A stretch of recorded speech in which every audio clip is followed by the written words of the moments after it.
What's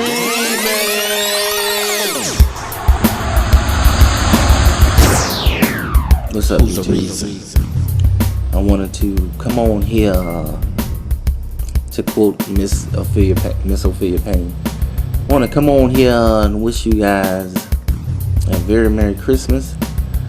Everybody, all my friends on YouTube, I want to wish you a very, very, very Merry Christmas. I hope this holiday season is twice as good as last year's, but half as good as next year's. That's from my family to your family. But I wanted to talk about something because something interesting happened. I was in a conversation with a guy who said something very interesting to me. He told me money was the root of all evil. And I said, really? He said, yeah. And we kind of cool like that. So I said, where you get that from? He said, the Bible says that. You ought to know. And I'm like, wow. The Bible says money is the root of all evil. He said, yeah. And so I threw my Bible at him and said, find that. And he found it. But it didn't say what he said. He turned to 1 Timothy chapter 6, verse 10. And he said, he read it, and it says, actually, for the love of money is the root of all evil, which while some coveted after, they have erred from the faith and pierced themselves with many sorrows. And I'm reading it straight from the word. That's quite a difference from money being the root of all evil. Money is neither good nor bad. I mean, money can be used for good and it can be used for bad. It's just a tool, like a wrench. I got a couple of wrenches around here, and the thing that they're good for is tightening up bolts and securing things so that things will stay fastened in place. Something won't fall and hit you in the head, nothing like that. But what if I went around stealing wrenches, beating people up, going in their toolbox and taking their wrenches, and the wrench only has, a finite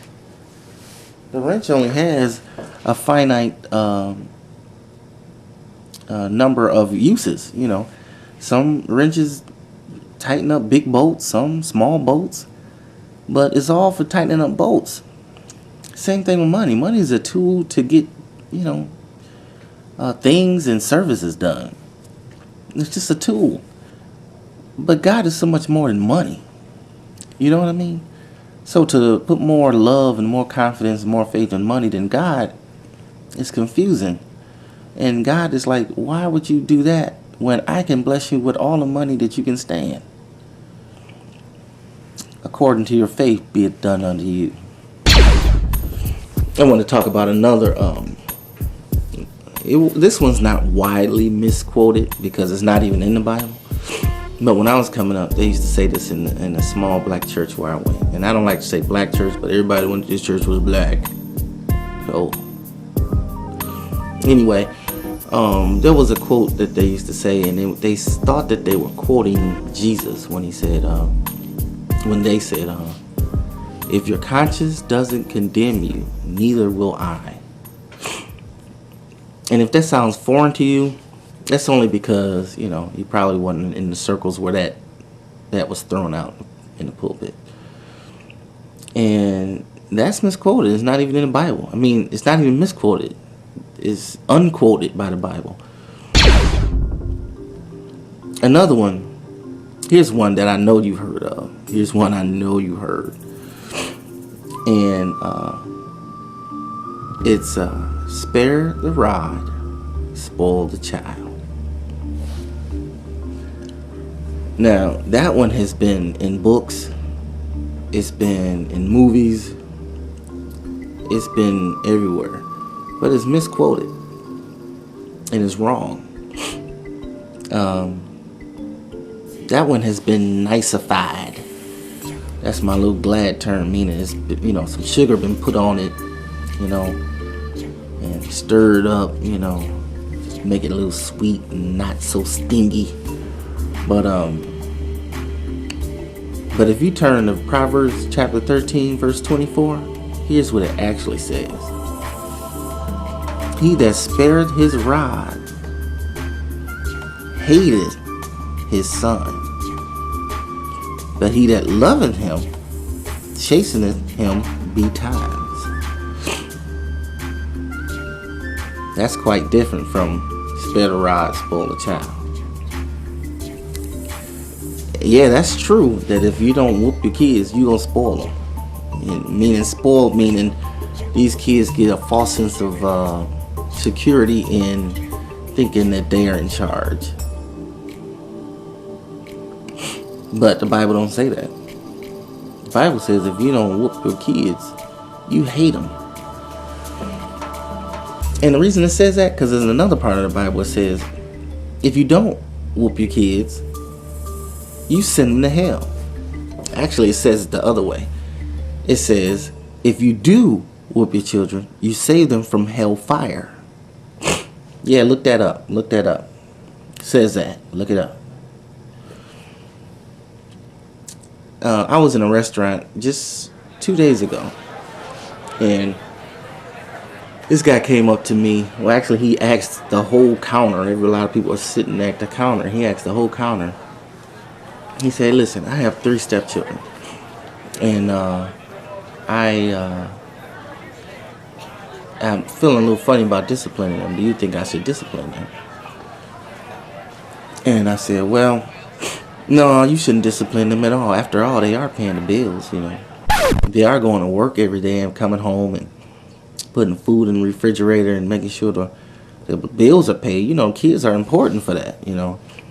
You know, the kids have to drive us to work and everything, you know. We need these kids to wash our clothes and stuff, you know. You know, kids are important. You know, if it wasn't for kids, we would be nowhere. Then he laughed. Then I said, but let me ask you something, man. Who paying the bills really in your house? He was like, me. Who's putting clothes on their back and food in the refrigerator? He's like, me. Who makes it so when they go to bed, they got nice warm heat in the room, in the bedrooms, and nice comfortable quilts? He's like, me. So who paid the cable bill so they can waste time watching all this crap? He's like, me. So what was your question?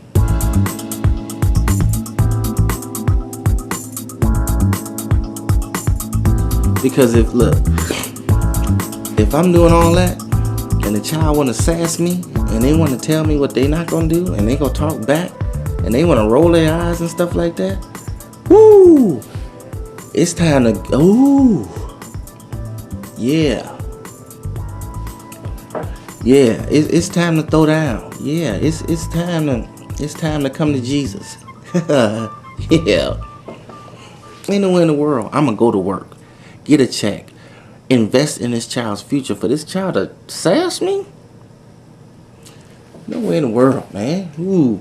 See, it ain't nothing wrong with your child thinking you crazy. You know, you trying to talk to a child and he just ignoring you, playing Xbox or something like that. Go get you a nail and a hammer and drive it right through the Xbox. Yeah, they ought to think you a nut.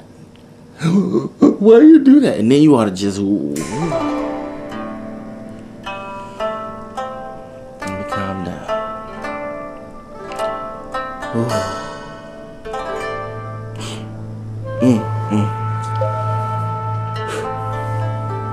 Yeah, seriously. No way in the world. If I'm talking to my teenager and he walk away while I'm talking, ooh, there's Jesus. Yeah. Yeah. See, ain't nowhere in the world I'm gonna go to work. Come on. No way in the world, man.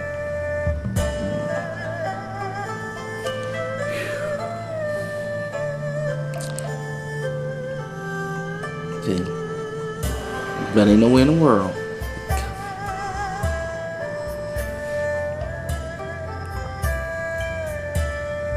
Some of you mamas know what I'm talking about.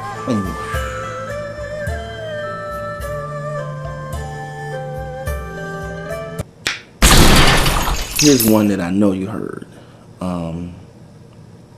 God won't put more on you than you can bear. I can't stand to hear that. It's like God is painted as this schizophrenic God He, on the one hand, puts crap on you to take it off of you for his glory. He's not putting anything on you. Well, what the Bible actually says is 1 Corinthians chapter 10, verse 13. There has no temptation taken you, but such as is common to man. But God is faithful, who will not suffer you to be tempted above that ye are able, but will with the temptation also make a way to escape, that ye may be able to bear it.